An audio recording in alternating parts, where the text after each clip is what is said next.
Fellas, ladies and gentlemen, y'all want to come on up now? Please.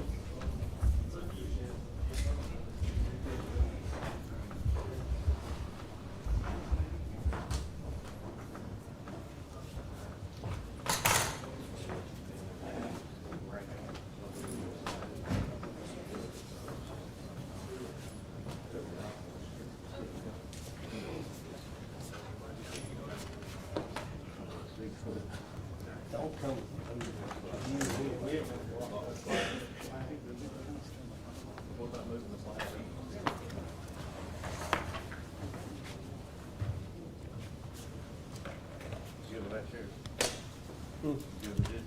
Yeah, is anybody else coming up? Yeah, I think we got one more person. Waiting on one more. He went to go grab a light. Oh, here. no, he's there. Yeah, I didn't see either.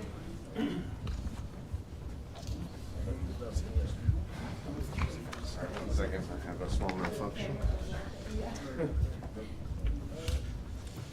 Battery. Yeah. Well, I don't know what. This one's not working, but I have one back up here. Let me just swap real quick. Grab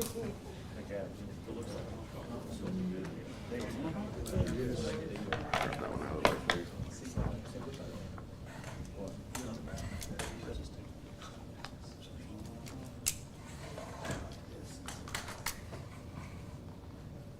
Does that help any for y'all? That does, yeah. Thank you. Sorry about that. Thank you.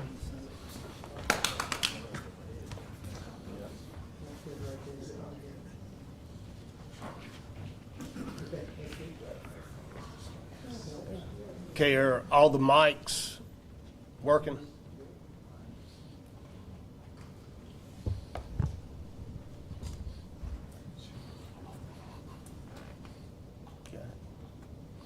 Okay, we'll start. First, we'll let everybody know I appreciate your attendance. We do have a special guest, Ms. Brenda King and Luis Reyes, who is the parents of L.I.A.M. King, what this is all about. And I will tell you now, they're here just to show their support in the program. They will not be answering any questions or making any comments at this time. So thank you all for being here again. We've gathered for an important purpose to introduce a new tool that we have to protect vulnerable children and bring peace of mind to a lot of families out there. This tool is called the YouthWatch and is named in honor of a very special boy, L.I.A.M. King. I think you remember L.I.A.M's story. L.I.A.M was just 7 years old when he went missing on September 7th, 2025. His disappearance brought together well over 200 searchers from local, state, and federal agencies, all working tirelessly for several days looking for him. On September 9th, L.I.A.M was located in a pond near the residence where he was first reported missing. L.I.A.M was autistic and loved being around and near water. His story is heartbreaking, but it was something that inspired us to take action. Today we honor L.I.A.M's memory by ensuring that families have better tools to protect their children. We don't want to ever see this happen again. The problem with autistic children, children with autism, they like to wander. Their mind likes to take them places, and water is one of those places they love and want to be around.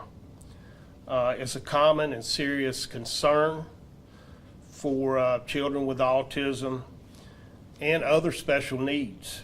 Families live with constant worry knowing that a child could slip away at any time. When that happens, every minute matters. The solution to this problem is what we're talking about today, the L.I.A.M Watch. It stands for location, information, and monitoring. It's designed to help prevent these tragedies from ever happening again. It is a GPS-enabled watch that tracks a child's location in real time. It sends alerts if the child leaves a safe zone and allows direct communication with parents or emergency personnel. It's waterproof, durable, and built for everyday use. It has long battery life and to ensure reliability, and this watch is more than technology. It's a peace of mind, a lifeline, and a way to keep children safe while allowing them to have the freedom to explore. In addition to the watch, we're introducing the little plastic clings that go onto a window sticker for vehicles and home windows or doors. These clings will notify first responders vital information so that they can act quickly and with care. Together, the watch and stickers create a stronger safety net for families and the communities. This program is made possible through a grant with the Guardian Project. It's not costing the taxpayers one dime. Their support ensures that families and communities have access to these life-saving tools, and we are deeply grateful for their commitment to child safety. With these tools, I think most parents and caregivers can, gain a greater peace of mind, faster response times for us in that of an emergency that may happen. And it also adds direct communication between us, the parent, and the person who is wearing the watch. Protection for children who may be nonverbal or unable to communicate otherwise is very important. And in this case, that's what we had to deal with. The pond that L.I.A.M was found in had been searched earlier and with no luck by two separate canine police dogs. The initiative has been developed with input from autism advocacy groups, law enforcement, and caregivers. It represents a shared commitment to child safety and community protection. And when something like this happens, I know most of you were here. I remember seeing a lot of the faces, and you saw a lot of long faces up here when we gave the news that we did find his body. When a negative happens, we try to find a positive, and that positive is this watch. Hopefully we can get more kids signed up. We have 22 at the present time, and not only do we use it for kids, we use it for other people with autism, mental illnesses that could create a problem as far as getting lost, not knowing where they are, and it's all about helping the people here in Randolph County. The L.I.A.M watch and safety stickers are steps forward in protecting those vulnerable children and adults in preventing future tragedies. We don't ever want that to happen again. We invite families, caregivers, and organizations to join us in this mission. Together, we can make sure that our child is ever beyond our reach. This is a tool that will help these parents deal with their child possibly walking away, whether it's in a supermarket, parking lot, or as this case happened, out in the woods.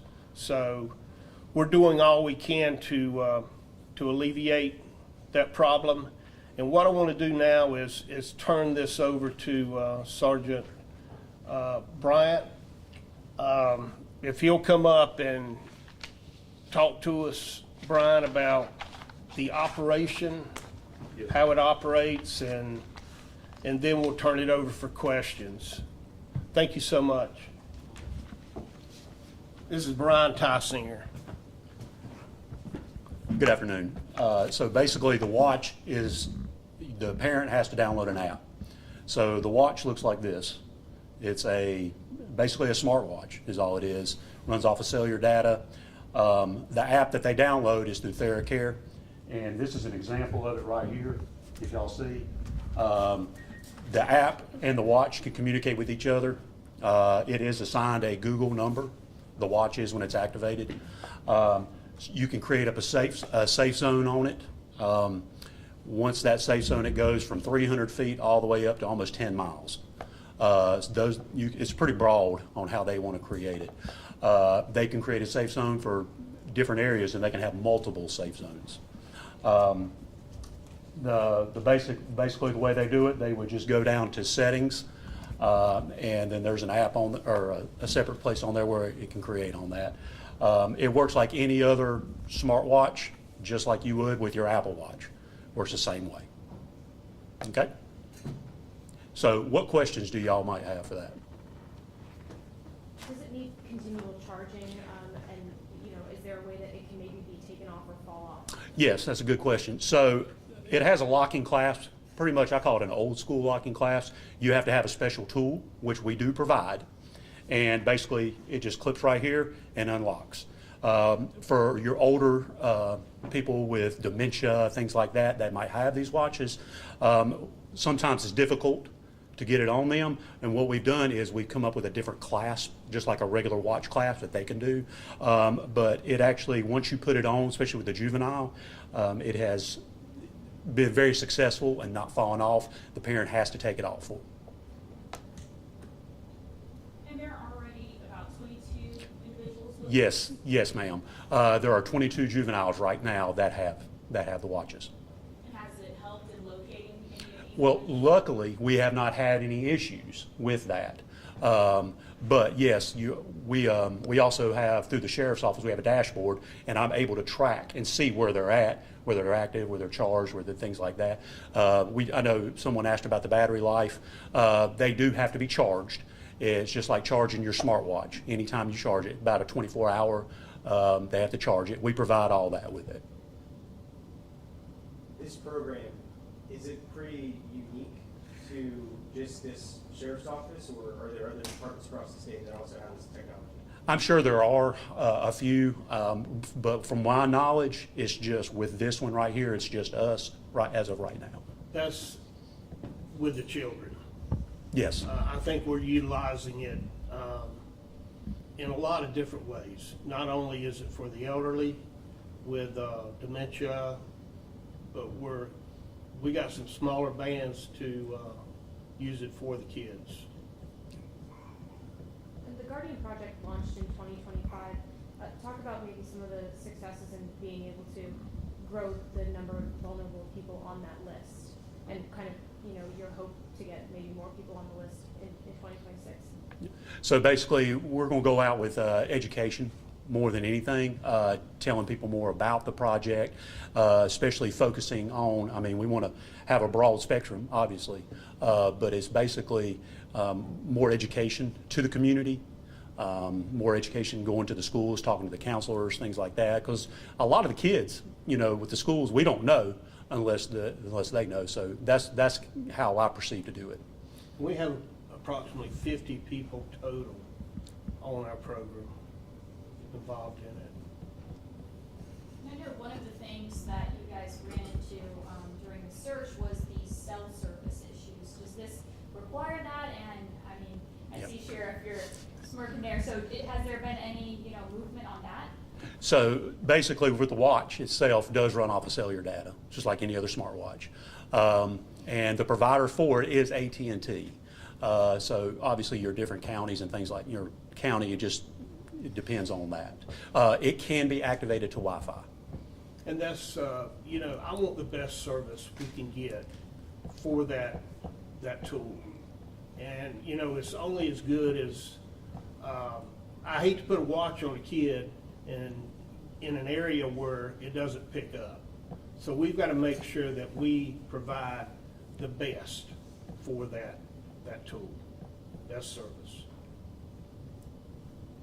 Does it show maybe like data points of where, a person has been, or is it just the live tracking? It's just with the live tracking. Yes, ma'am.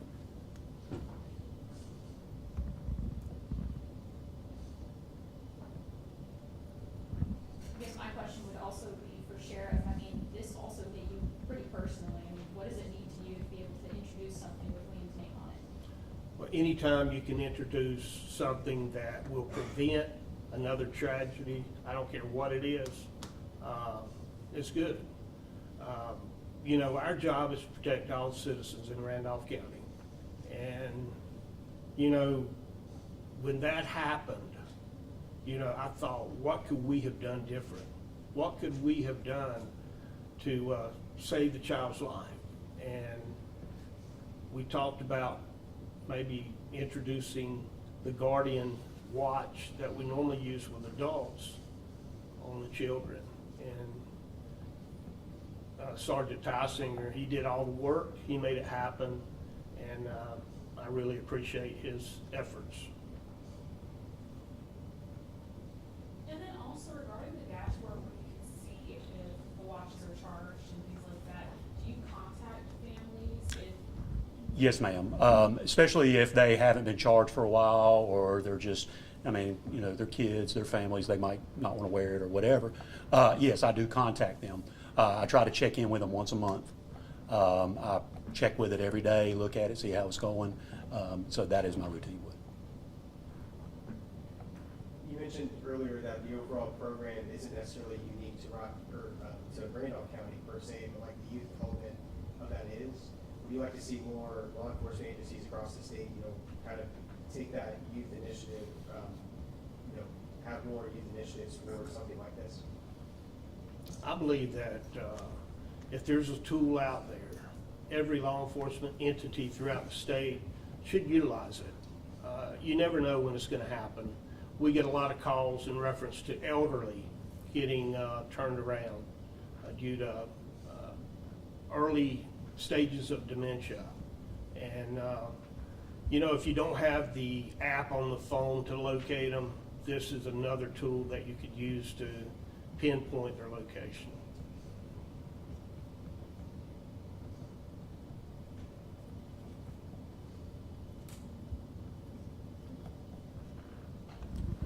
Any other questions?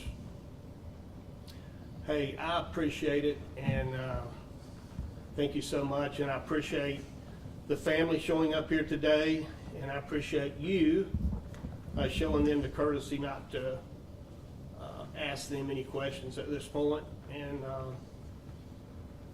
God bless you. Thank you so much.